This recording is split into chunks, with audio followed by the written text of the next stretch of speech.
renewable energy. France has also decided last year to accelerate renewable energy after a big meeting called Grenelle de l'Environnement. And we today have ambitious targets in wind energy, solar, mainly photovoltaics, biomass, and also mini hydro. But as regards wind energy, France was late in comparison to other countries, for example, in comparison with Germany and with Spain. And we considerably accelerated the process in 2008, 2009. Unfortunately, now in 2010, population are more and more reluctant in accepting new windmills, and extremely difficult to be allowed to build new windmills in France onshore. And so we do believe that a solution could be wind energy, offshore wind energy, but of course it poses a lot of technical issues, materials, installation process, links to the coast, control system, green management, notably in case of overproduction of these new wind farms. Photovoltaics. Photovoltaics is also relatively surprising. Photovoltaics are still very popular in France. 3 minutes, okay, it's too much. Are still relatively popular in France, but they are skyrocketing because of feed-in tariff, which had been decided by the government in 2006. And now the problem is how to connect all these photovoltaic installations to the grid. And there is it's the most cost-efficient investment you can make in France today.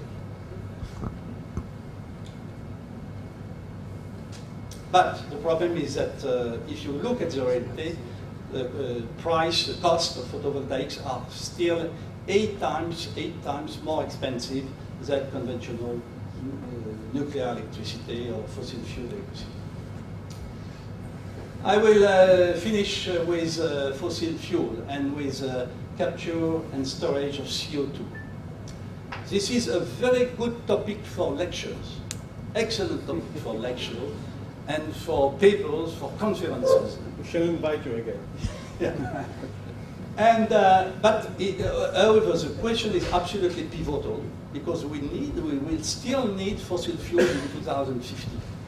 And will we be able to capture this CO2? Probably we'll be able to transport it, to store it.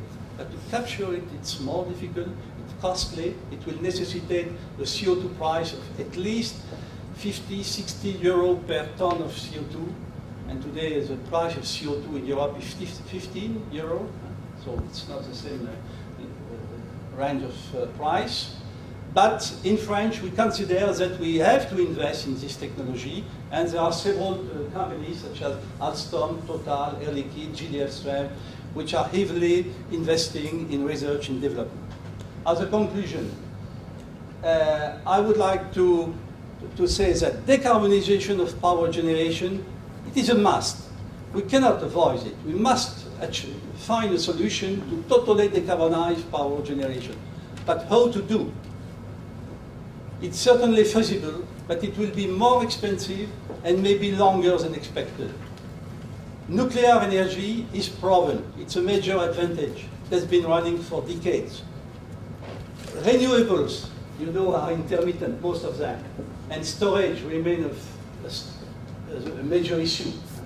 CCS, still the technical possibility, but the challenge is still at the pilot level. And also, last but not least, there is today, for politicians, a terrific dilemma. It is, should we prioritize the revitalization of the economies, or to accept, at least for 2 decades, a higher price of energy, especially of electricity, in order to be able to finance all these developments which are absolutely indispensable for preparing for the future. Thank you for your attention.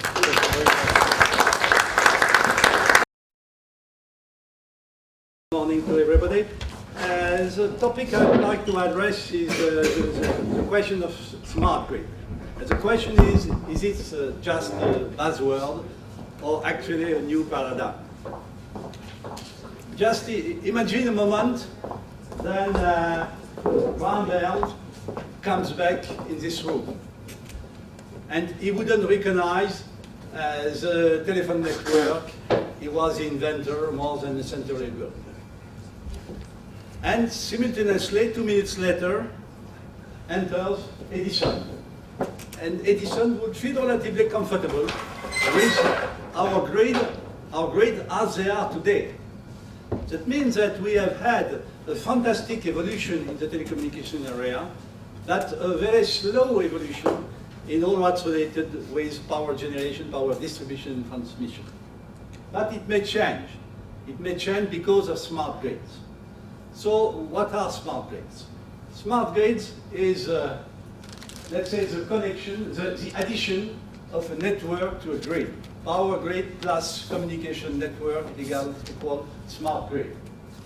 And smart grid, I will elaborate on that, are today necessary for various reasons. The main reason being that we have to consider bidirectional flows of energy, and this implies that we also have two-way communication and control capabilities. You can refer to several documents, including the Independence and Security Act of the US, dated 2007, if you want a precise definition of what is or what should be a smart grid. Let's say that the smart grid will be characterized by a two-way flow of electricity and information to create widely distributed delivery network.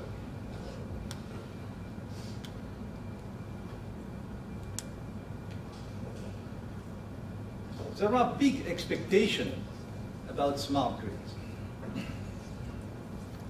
The classification may differ from speaker to another one. I selected 4 main drivers, which can be divided into several minor topics. The first driver is improving the power reliability and quality. I mean reduction of the index Psi-D and Psi-Feed, the system average interruption duration, and the system average interruption frequency. These two indexes are very important, are characteristic of the quality of the network. They have to be improved in almost all the countries, including in France. Simultaneously, we can reduce the duration of voltage sag and of very short interruption. Another objective is peak shaving, reducing the peak of power demand, because peak of power demand implies very onerous, very expensive investment for reinforcing the grid, and simultaneously maybe the cause of blackouts. And a new factor will be the integration of electrical vehicles. I will elaborate on that, but electrical vehicles, when they are recharged, will generate tremendously high peak of power for several minutes while the batteries are being recharged. Third objective is environmental benefits. CO2 emission reduction through various solutions, optimization of the power plants, and integration of renewable sources of energy in the grid. And another factor will be the reduction of losses, energy losses, in the transmission as well in the distribution network. And fourth goal, maybe a very important one, but very questionable. It has to be discussed for the energy efficiency. I mean the demand side management, the reduction of demand via different solutions, implying that the customer accept to enter into the system.